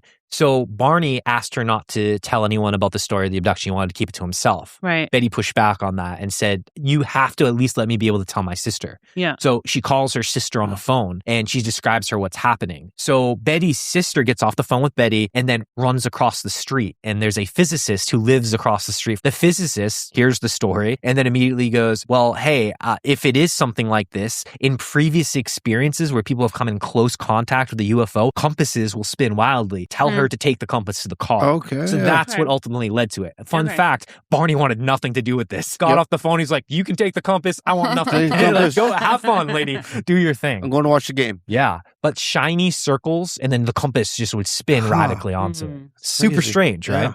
10 days after the event, Betty started having intense nightmares and flashbacks that continued for 5 successive nights. Betty began detailing the events of the dreams, and these dreams became one of the biggest and most contested moments of the entire experience to whether this was real or not. And you might ask yourself, why? They're dreams. Well, it's because some of the events in the dreams don't perfectly match or align to the regression sessions that got put on. Of course they don't. Yeah. That makes so much sense to me, right? Like nothing that That's the argument against. Right, exactly, right? Like when I read the whole book, so I saw her notes in her journals of her dreams, and I listened to the hypnosis sessions that we have available. We don't have all of them available, but I listened to what I could get my hands on. And yeah, there were small differences and like descriptions of things, but it's a fucking dream, dude. Yeah. like I have dreams all the time of events that happen in my life that happen different than the actual event that I know and occurred. Like that's not that weird. I watch a movie and I have things from the movie that will like be a part of my dream, which is also part of like a memory from when I was younger. Yeah. Or, so yeah, and her brain is probably just trying to process what has just happened to her. Exactly. So and also keep in mind when they did the hypnosis session, it was 3 years after the events. Our memory recall as a whole is going to struggle at some point in time over a 3 years time. Yeah. Yes. You're going to forget pieces. And remember the studies that we've read and we've talked about on this podcast that 2 people can experience the exact same thing. And as more and more and more time separates them, the stories become different and different because our memory recall is not perfect. We don't remember the event as it was. We remember the event as we last remembered it. Yeah. Well, and from our perspective. Yes. You know, like our individual stories leading up to us as a person experiencing that moment can affect how we view something happening in front of us. Well, it's really interesting that Betty's experience overall wasn't terrible. It was a positive experience. And Barney's experience sounded pretty horrific. Yeah. Now, she believed in aliens. Yeah. He did not. I think, though, you look at me and Kathy, and we've talked about this a lot, right? Like, you put the idea of an alien coming to visit. I want nothing to do with that. I'd be scared shitless. And Kathy's like, take me. You're like just I'll go first. Yeah. Like, 2 different people could have 2 very different experiences to some type of event like this. Now, I do just want to call out, too, that these memories were the first signs to piecing together what happened the night of the abduction. Because until those dreams started happening, they had no recollection of that missing time. They knew roughly that time was missing 2 to 3 hours, but they had no idea what happened. It's these memories that first started triggering the events. And it's these memories that would later lead to them getting suggested to go under hypnosis to try to recall more of the memories. Yes. So this is a very pivotal and important time 10 days later. And again, it's almost like because she had that conversation with the leader, where the leader's like, they don't want you to remember. You're not going to remember. I hope you do, but we don't want you to. And it's almost like you could go down a little rabbit hole that maybe he left that little bit of a loophole where where I can't let you remember, but through your dreams, I'll let you access these memories. Maybe. Yeah. You know, so. Yeah. On the flip side, I could see someone who thinks this is a hoax being like, well, she added that to the story to basically make an excuse to, just in case Barney and her stories don't match up, the alien said they wouldn't match up. There wasn't going to be a chance for them to add up. They said we won't even remember anything. So that's why it's all foggy and weird. Yeah. It just depends on whether or not you want to believe it. Exactly. Yeah. All right, the next point that we want to talk about, weird moments happening afterwards, is remember Betty's dress and the accounts of it ripping? Mm-hmm. Well, it was actually ripped, both near the zipper, where the alien allegedly couldn't figure out how to use it, and near the waist, where when the aliens went to grab Betty when she's trying to run away from the craft on the ramp. Now, I do want to call a note on this that the facts about the rip were, again, I said this earlier, were not brought up during the hypnosis sessions or in the first authored accounts of the story. So this is something that seemed to come up randomly later down the road. Now, maybe it was just like a memory came back and she recalled it, but just strange. Which is possible, though. Possible. Like, yeah, possible. People have things that happen to them and they don't remember it. And then later on, you're like, oh, yeah, like that happened or, you know. The next thing I want to call it is Barney's shoes. Remember Betty describing as he was being walked to the craft? Yeah, the top of dragged. the Being shoes dragged. being dragged. Well, his shoes were actually brand new and they had drag marks on the toes. Oh. That's strange. That is strange. That's strange. That is strange. That creeps me out. Next, Barney ended up having the warts that grew on his privates, warts that he claimed didn't exist before the abduction events, and they matched the exact area from the story from where the aliens allegedly put a device. Now, I've got a theory on this. Please, Chris, tell us more. No. He would get the warts checked out, and they came back as just like, oh, these are just normal warts, is what the first doctor said. And then eventually he just was like, dog, I don't want warts on my dick. So he ends up having them removed. I think that's fair. Yeah. The doctor that cut the warts off said that they were not normal warts and he had never seen anything like them. Ow. Ooh, weird. Which is weird. Yeah. Yeah. I just think the idea he had to cut the warts off is just not a good thought. Just does not sound good. Yeah. No, it's not about the warts. It's about the fact the doctor's never seen anything like it before. Focus on that. Yes. Or that the aliens gave him an STD. Yeah. Or it could be that. Yep. We'll never know. Did Betty ever get anything? Nothing. Okay. Nothing like that from Betty. Okay. Shortly after the abduction, Delcy, their dog, developed an epidermal fungus infection and was stricken with respiratory issues that it's never experienced before. I didn't know if that was weird or just, okay, this just happened around the same time, but... Did the dog get abducted? I mean, we couldn't do any hypnosis sessions on the dog, but as far as we know, meant, like, did they see the dog, like, walking through the Dog's woods? constantly in the backyard, just, like, barking up the sky. As far as they know, the dog was in the back seat They the whole didn't time. have the dog do drawings? No? Okay. Oh, gosh. Next, one day, Betty and Barney Hill arrived home to find a pile of brown leaves on their kitchen table. They checked the doors and the windows and everything was locked. As they began to pick up the leaves and start to, discard them and throw them away, they found that at the bottom of the pile was a blue earring. And it was the blue earring that Betty had been wearing the night of the abduction. And an earring that until that very moment of finding on the table, Betty didn't even realize was missing. Oh, that's strange. That is so fucking strange. Almost right? like it was beamed up from the forest and then with the leaves and then left on her kitchen table and they accidentally brought the leaves with it. Creepy. So creepy. It gets weirder, Just guys. Strange. It gets weirder. Another strange event occurred when Betty and Barney Hill would come home one day to find a huge chunk of ice on the table covered by a newspaper. It was oval shaped with an imprint on it. They stared at it and were like, what the fuck? And recognized that there were small pieces of leaves and twigs and dirt into the ice. And on the outside of the ice, they could see small, weird, designs imprinted onto it. But there was no ice outside. There was no ice in their fridge. Where did this chunk of ice come from? When Betty picked up the cube, it had no wetness to it. It was just smooth, and there was no water left behind on the table either. It also didn't have the weight that a chunk of ice normally would have, being, big and sitting on the table. So they freaked out and didn't know what to do with it, just put it in the sink and ran hot water over it, and it ultimately dissolved into the sink. But they kind of just were scared by what the fuck is happening? Why does stuff keep appearing on our table? What's going on? Every time I come home, I'm like, you check the kitchen table. Yeah. No, you check it. Why did you they first. melt it? Why wouldn't you put it in the freezer? I don't know. I don't know what I would do. I just Yeah. want it gone. You're scared, right? Like the I think safety I would of your put it in home. the freezer until I could like mentally process what the fuck I was looking at. I don't know. I think I'd panic and be like, I want this gone. I don't know if I don't know what I'd do, but I wouldn't want it around me. I'd put it in my freezer. Yeah. It's just a weird thing, right? It's not like we found something from the alien. No, we just found a piece of ice. Because that's just it. Like the aliens brought the earring back. Yeah. So yeah, maybe. Well, I mean, we're going with that theory. Yeah. That would then lead to us to believe that the aliens brought this chunk of ice. So what is it about this chunk of ice that they want you to see? Yeah. Did they leave anything else after that? Nothing else. Because they melted it. Nothing else that I got left, but there would be multiple times the couple would report hearing their front door open and feet on their staircase and moving throughout their house in the middle of the night. And then there would be other times where lights would just turn on by themselves and doors would unlock and open by themselves as well, too. I don't think aliens are coming through their front door. Well, that's what they're saying is like, is it somehow causing something paranormal now to also happen inside of their household? Or is there some type of energy that is lingering with them? They didn't think aliens were necessarily coming into their house at all. I didn't write this in the story, but toward the end of Betty's life, Betty lived in like an apartment complex at this point in time, but she owned the apartment. It was like a triplex, and she had like family members who would live on the other side of the triplex. She would claim that people would be like sneaking into her house and like taking stuff.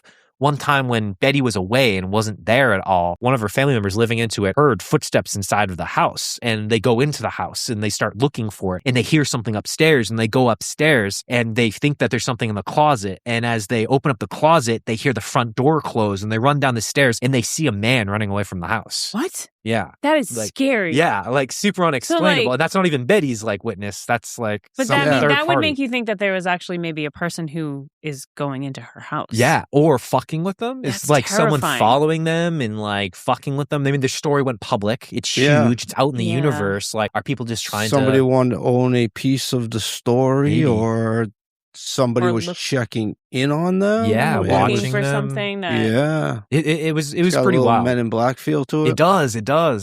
And it gets weirder, guys. Oh, God. Betty and Barney would also have other witnessed aircraft sightings throughout their lives. One time happening while they were retracing their drive through the White Mountains, they actually saw a craft 50 feet above the ground near Cannon Mountain, where it was like following them. Yeah, Betty would also end up to go on and claim that she could call on the ships, almost pray for them, beg them to come visit, and she would then stand out of her back porch and look to the sky, and she would see crafts appear in her backyard, and she could almost summon them. You know what I'm doing tonight. Yeah, not while I'm here. Where's Kathy? She's summoning alien ships Summoning again. aliens. They actually believed it so much that they tried to test it. Scientists tried to test her, believing that she might be able to Weird. summon crafts. Yeah. And when they tested it, it never happened. There was one really weird event, and I might get the facts here a little bit wrong because I didn't write this down. I'm just sharing this. But one event, what they would try to do is she would summon the craft and try to have the craft go to her parents' house because it was right down the road. I think it was in Kingston. So she would summon the craft and it just wouldn't show. But one night, her mother claimed to wake up in the middle of the night to hearing noises outside and seeing a bright light in the sky, but she was so scared that she didn't move from the bed. And her parents knew that Betty was doing this, summoning the craft there. And Betty told the aliens that all you have to do is knock on the door and my parents will open the door and, you can talk to them. It's safe. Betty's mom heard something knock at the door. But was too scared to go open the door. No. That would be too. Yeah, same. What? Yeah. They literally knocked on your door. Yeah. They're like, hey, we're here. Now, again, is that real? I don't know. I don't know. I don't know. But if it happened, that was in the book. I would have opened the door. Yeah, super strange. Super strange. Betty would be able to apparently like summon these crafts so well that she would take people on joyrides near like the train tracks near her house, summon the craft, and the craft allegedly people would say they saw it appear. That is crazy. Yeah. So believe it or not, I don't know. But you want to get weird? She took a photo of it. She actually has photographic proof of her summoning a light. Now, what is that? It looks like headlights. Really hard to see. Really hard to yeah. see. Like, could that be an airplane flying towards her at the night? I don't know. I mean, it could be a Street light? Yeah. I mean, it could be so it's many hard things. to tell with that perspective. It's so hard to see. And gang, we'll go ahead. We'll post all these images you've heard us talk about tonight. We'll be right on the Instagram. So go ahead and check them out. Guys, I'm not even scratching the surface of the weird shit that happened. This would be like a 9-hour podcast episode if we did. But I wanted to just detail some of the strange things that happened to this couple after the fact. Now, if we take all this in, I still feel like we can't make a good decision of is this real or is this not real? So what I want to do is I want to start asking some other questions about the original event. This happened over multiple hours in an evening in a not populated part of the state, but popular enough, right? Like people might be up there driving at night. There's some small villages, Lancaster, Twin Mountain. You got Lincoln that was still there and that existed at the time. Yeah. I was thinking of the restaurant that they flew over. The restaurant. Right? Did anybody there see anything strange in the sky that night? Exactly. Are there any other documented things that can confirm the events of that evening? There are. Oh, fuck. Multiple interesting stories popped that add some credibility to the Hills accounts.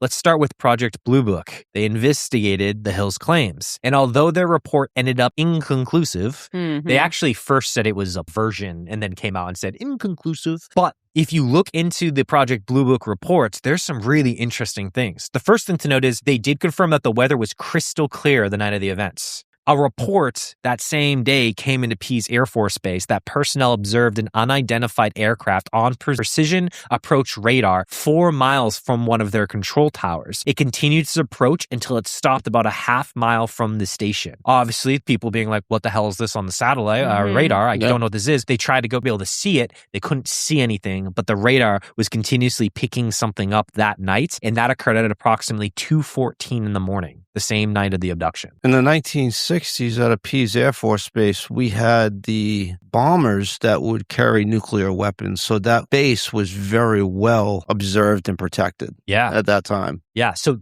Pease says, report something happened. We don't know what it is, but something popped on our radar. Weird. But it's not just Pease, guys. Another tower in Concord, Vermont also reported a strange radar sighting. This one, hours before the event, it occurred at 5:22 in the afternoon, but it lasted for 18 minutes. And the comments from the report said, low speed but high altitude coupled with erratic motions. That sounds familiar. Yeah. Most likely a weather balloon. Of course. Of course. Like, what? A weather balloon? A weather balloon was going through a inversion and it was moving erratically up there in the sky, doing crazy shit. And Mars stopping, backwards, forwards. Yeah. Stranger. In 1965, a reporter, John Luttrell, was doing research for an article on the events. He claimed that he had found multiple eyewitnesses who claimed to see something that evening. But allegedly, he would end up leaving his job before the report came out, and he turned all the files over to his editor, and those files have never been located. Oh, interesting. Cover up. Well, the weirdest part, guys, what about the star map? Right? What about this weird star map that she could you talked talk about seeing? that? Because we have it up on the board. Yeah. Is it legit? Betty was able to recreate the star map during her hypnosis sessions, and this led to one of the most interesting pieces of evidence to date. And one individual named Marjorie Fish was up for the challenge of validating whether this star map could be real. Marjorie Fish was an elementary school teacher and an amateur astronomer from Ohio, and not a scientist at all by profession, but someone with patience and intellectual honesty, we're going to come to find out. After reading about Betty Hill's star map, she became consumed by this one question. Could the pattern that Betty drew actually correspond to real stars in the sky? To find out, she went to the Ohio State University Library and hand-copied coordinates from all of the astronomical catalogs that she could find and get her hands on. She color-coded them into beads and put them on strings to hang them from a ceiling inside of her garage. And she decided that she was going to represent every single star that was in 55 light years of our sun, which, just to let you know, is over 1,000 stars. Jesus. So she hangs them in the garage. And she is awesome. Yeah, incredible, right? She then starts eliminating candidates based off of their attributes. Red dwarf stars were ruled out because their energy output was too low to support life. Variable stars were ruled out because their fluctuating temperatures would alternate between freezing and frying any of the nearby planets. Double and triple star systems were ruled out because their complex gravitational fields would prevent stable planetary orbits, and she was left with a much smaller pool of stars that could possibly host intelligent life. After 5 years of searching, nothing. Fish scanned her models again and again, looking for any three-dimensional pattern that she could draw, and she thought she would find matches, but she couldn't. Then, in 1972, Fish decided to rebuild her model using newly updated data from astronomer William Geisley. I should have looked it up, my bad. But he had a revised star catalog that got put out. And then all of a sudden, Fish had her eureka moment. When she started putting together these new coordinates inside there, only one pattern in the entire local stellar neighborhood matched Betty's map, angle for angle, line for line. And she concluded that Betty had shown a map centered on Zeta Reticuli, a pair of stars roughly 39 light years from Earth in the southern sky constellation known as Reticulum. The scientific community took notice and wanted to verify Fish's findings, and so started the verification process of her hypothesis. Dr. Walter Mitchell of Ohio State examined her models and found them accurate. Another scientist, Dr. David Saunders, independently verified her work using a computerized version of the same catalog and reached the same conclusion that Fish came from.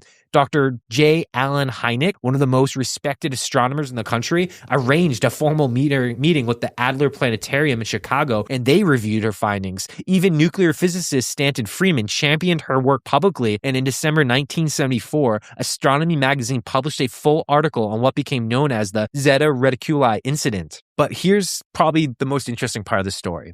In the early 1990s, European satellite measured the distances of these same stars with far greater precision than ever had been available before. The new data from new instruments, from new technology, showed that some of the stars in Fish's model were actually much farther away than she had originally calculated, and that her model, as a result, no longer held up and matched Betty's map. Fish didn't dig in and say, no, it's wrong. She didn't defend her work. Instead, she publicly came out and rejected her hypothesis and said that the new information made it so that this was no longer legitimate. Now, I didn't add this to the story, but I think this is such a cool tidbit. So when Fish is inside of her garage with all these strings of like models onto it, she doesn't know where the Earth is. She doesn't know how to look at these stars. Yeah. So she literally has to move around from a garage from every possible angle and try to look into the stars to find something that matches the map that Betty draws. So this woman is spending hours on hours just looking from different angles, trying to figure out where would the Earth be in rotation to draw something like this. And she also doesn't know like whose perspective is this map drawn from? Is it drawn from the Earth's perspective? Is it drawn from the aliens' home base perspective? Yeah. And that's actually one of the major flaws people talk about Marjorie Fish's like potentially being true that it did match is they're like, why would the aliens show a map based from the Earth's perspective? They wouldn't do that. They're just there to visit the Earth. It'd be from the other perspective. So there'd be no way for Marjorie to be able to actually like map up and actually make it correct. But she did find allegedly this exact pattern. And that's what kind of hit all this off. If you're looking for a pattern, you're going to find a pattern. Exactly. If you're walking through your neighborhood and you look into somebody's garage and you see all these strings and this lady running around in circles, like at some point, like, do you call the cops? What do you do? Safety check and like, oh gosh, I'd love to years of see looking this. So it's amazing. Yeah, I'd love to see it. Like, what are you doing in here? Yeah. Lastly, we're left to contemplate what in the world to think. Some believe this is the world's first documented UFO abduction story and point to all the evidence as reasons why this has to be real. However, others look at the hypnosis and declare that you can lead the witness and that when under hypnosis, subjects are very suggestible. So was the individual who was doing the hypnosis sessions, were they leading Barney and Betty to this conclusion? Others will go ahead and claim that Barney's experiences weren't real at all. Rather, the memories were implanted into his mind by hearing about Betty's nightmares, and it was her nightmares that painted his experiences of the abduction under hypnosis. To that, I say this. When they were put under hypnosis, they were done so separately from each other. They weren't hearing each other's stories. They told stories in such remarkably similar details that it astonished me, someone who's terrified of aliens and super skeptical of absolutely fucking everything in the universe. And very rarely do they contradict each other, Betty and Barney's tales. Very rarely. And when they do, it is such a small difference that for me hearing it, I just go, that doesn't mean anything to me. Like, I want to give an example of what this might look like. One thing people will point to is the events that happened before the abduction. At one point, when they're traveling, they stop at a diner in northern New Hampshire. And Betty claimed they stopped in one town, and Barney claimed they stopped in a different town. And it doesn't match. And to that, I say, we're years later, y'all. Yeah. And like, who cares? They both say it stopped. Yeah. They went to a diner, they got coffee. Like, they forgot what fucking town it was. Yeah. Like, Whatever. Get over it. Me and Kathy will argue about shit that happened this morning, going on 3 years ago. Yeah. Yeah, right? So, Chris, Kathy, gang, that's my story. What do you think? Really, really great job telling the story for starters. So many details that I did not know about, and Same. I've been looking into the story for years. So just amazing. Oh, thanks, man. It was a big one. Absolutely. And so much of the cool stuff that I had never heard. There was so much. I probably put like 30 plus hours into this story just because like there was so much to it. And I left so much out. Like, there was so much I left out. And I would just truly say, I want to give a quick shout out here. The book I read was called Captured, the true story, the world's first documented alien abduction. And it's by Stanton Friedman himself, nuclear physicist, and by Kathleen Marden, who's actually the niece of Betty Hill, who got to hear all these encounters firsthand from her aunts. Absolutely incredible. I highly recommend it. 10 out of 10. It dives so deep into all of the facts. But if I had to ask, what do we think? Real or hoaxed? I'm good either way. Yeah. Because hoax, one of the most incredibly convincing and intellectual and amazing hoaxes that they could possibly pull off. Yeah. And I think it's real. I think they actually experienced something. Kathy? I agree. Yeah? Yeah. I don't want it to be real. I want it to be. Yeah. But I agree with everything Chris said. It's just too well put together, I guess. It just feels authentic. I'm normally the first one in this group to call hoax on stuff and be like, I don't believe it, and here's why. And this is the first, especially alien story. Maybe the extra incident, I think something happened, but I sweep that under the rug as being like, hey, they saw like a U.S. government experimenting on something. Mm-hmm. I don't know what this is. Yeah. Yeah, you do. This, something happened. I'm usually the first one to turn around and be like, they're on drugs. Like, they're hallucinating. But yeah. Yeah, I think they got abducted.